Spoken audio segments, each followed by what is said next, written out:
নমস্কাৰ লখিছো ৰাজনৈতিক প্ৰেক্ষাপটৰ আন এক গুৰুত্বপূৰ্ণ খবৰ শিৱসাগৰত অগপ আৰু বিজেপিৰ মিত্ৰতাত ফাট মিলিছে কিয়নো এইবাৰ বিজেপিয়ে প্ৰাৰ্থী প্ৰক্ষেপ কৰাৰ পাছতে ক্ষুণ্ণ হৈ পৰিছে প্ৰদীপ হাজৰিকা সংবাদমেল সম্বোধন কৰিছে বহুকেইটা মন্তব্য কৰিছে যে ৰণ এৰি পলোৱা মানুহ নহয় প্ৰদীপ হাজৰিকাৰ ৰণ এৰি পলোৱা মানুহ নহয় নিৰ্বাচনত অৱতীৰ্ণ হম ফলাফল কি হ'ব সময়ে ক'ব মোৰ মূল প্ৰতিদ্বন্দ্বী কোন হ'ব এতিয়ালৈ স্পষ্ট হোৱা নাই বুলি মন্তব্য কৰিছে ধেনু থৰ আছে কিন্তু ক'ত পাৰিম স্পষ্ট হোৱা নাই এই ধৰণে মন্তব্য কৰা দেখিবলৈ পোৱা গৈছে সংবাদমেল সম্বোধন কৰিছে আৰু সংবাদমেল সম্বোধন কৰি এই মন্তব্য কৰিছে আৰু এইদৰে এতিয়া দেখিবলৈ পোৱা গৈছে শিৱসাগৰ সমষ্টিত বিজেপি আৰু অগপৰ যি মিত্ৰতা সেই মিত্ৰতাৰ মাজত এতিয়া ফাট মিলিছে আৰু লগতে মিত্ৰতা ধৰ্মৰ ভংগ কৰি বিজেপিয়ে যি প্ৰাৰ্থী প্ৰক্ষেপ কৰিছে ইয়াকে লৈ এতিয়া ক্ষোভিত হৈ পৰিছে প্ৰদীপ হাজৰিকা মিত্ৰ ধৰ্মৰ সকলো নীতি উলংঘা কৰিলে বিজেপিয়ে মিত্ৰ ধৰ্মৰ সকলো নীতি উলংঘা কৰিছে বিজেপিয়ে লগতে উল্লেখ কৰিব লাগিব যে প্ৰথম অৱস্থাত মিত্ৰ দলৰ প্ৰাৰ্থী হিচাপে প্ৰক্ষেপ কৰিছিল অগপৰ প্ৰদীপ হাজৰিকাক অখিল গগৈৰ বিৰুদ্ধে আৰু তাৰ পাছতে একে নিশাৰ ভিতৰতে সকলো সলনি হৈছে ৰাজনৈতিক সমীকৰণ সকলো সলনি হৈ পৰিছে আৰু তাৰ পাছৰ পৰা বিজেপিৰ ফালৰে পৰা নিজাববীয়াকৈ প্ৰাৰ্থী প্ৰক্ষেপ কৰা হৈছিল কুশল দুৱৰীক আৰু যাৰ ফলত এতিয়া প্ৰদীপ হাজৰিকাই ক্ষুণ্ণ হৈ পৰিছে অগপ শিবিৰ এতিয়া ক্ষুণ্ণ হৈ পৰা পৰিলক্ষিত হৈছে সংবাদমেল সম্বোধন কৰি এই কথা উল্লেখ কৰিছে প্ৰদীপ হাজৰিকাই যে উভতি যোৱাৰ সময় নাই মই ৰণ এৰি পলোৱা মানুহ নহয় এই ধৰণে মন্তব্য কৰা দেখিবলৈ পোৱা গৈছে মই নিৰ্বাচনত নিশ্চিতভাৱে অৱতীৰ্ণ হ'ম এই মন্তব্য কৰিছে প্ৰদীপ হাজৰিকাই মই পলায়নবাদী মানুহ নহয় আৰু প্ৰদীপ হাজৰিকাৰ ৰণ এৰি পলোৱা মানুহ একেবাৰে নহয় বুলি মন্তব্য কৰিছে নিৰ্বাচনত অৱতীৰ্ণ হ'ম ফলাফল কি হ'ব সময়ে ক'ব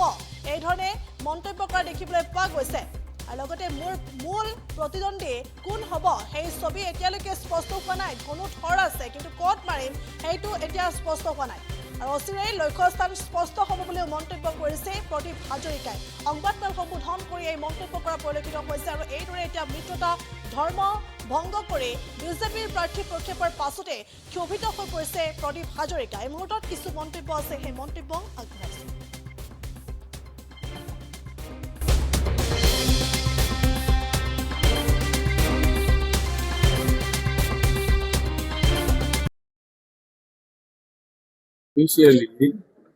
আমি ইয়াত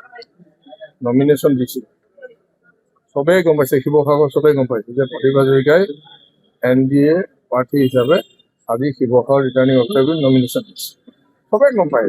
তাৰ পিছৰ ডেভেলপমেণ্টটো চবেই গম পায় সেইকাৰণে শিৱসাগৰৰ মানুহ বিবেকবান মানুহ তেখেতসকলে কোনটো কৰিব লাগে সেইটো ভাল ধৰণে জানে সেইকাৰণে মই ভাবোঁ যে উপযুক্তভাৱে শিৱসাগৰ ৰাইজে এইবাৰ ইয়াৰ উত্তৰ দিব শিৱসাগৰৰ ৰাইজে কি কৰিছে এইটো আপোনালোকৰ গোটেই চেনেলবিলাক আছে ইয়ালৈ জেলত থকা মানুহ উলিয়াই আনি পেলাই বিধায়ক বনাই দিছে সেইটো নিশ্চয় শিৱসাগৰ মানুহে কিবা এটা অন্যতকৈ বেলেগ চিন্তা কৰি পেলাই কৰিছে সেইটো দেখিছেতো এতিয়াও শিৱসাগৰ মানুহে ক'ব নালাগে তেখেতসকলে উপযুক্তভাৱে ইয়াৰ ডিচিশ্যন ল'ব আৰু তেওঁলোকে কাম কৰিব পাৰে ইয়াত নমিনেশ্যন আমি দাখিল কৰিছোঁ আৰু আমাৰ সকলো সতীৰ্থ শিৱসাগৰৰ সকলো মানুহ সকলো ঐতিহ্যপূৰ্ণ এই জিলাখনৰ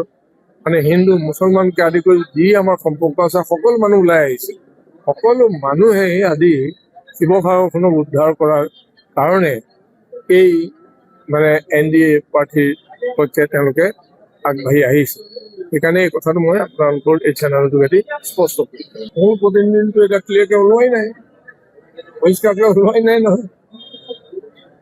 এতিয়া ধেনুঘৰ লৈ থাকিলেও ধেনুঘৰ ক'ত মাৰিম এতিয়াতো ভালকে ওলাব লাগিব তেতিয়াহে মাৰিব পাৰে মূল প্ৰতিদ্বন্দ্বী কোন হ'ব সেইটো আপোনালোকে ৱেইট কৰিব লাগিব NDA প্ৰাৰ্থী হিচাপে প্ৰদীপ হাজৰিকাই কোনো ৰণৰ পৰা এতিয়ালৈকে পলাই যোৱা নাই এতিয়া শিৱসাগৰ সমষ্টিত এই ৰনখন কৰিবলৈ আহি ইয়াৰ পৰা মানে ভগৱান ভকত মই নহয় এইটো লাষ্টলৈকে এখন যুঁজ কৰি পেলাই এইটো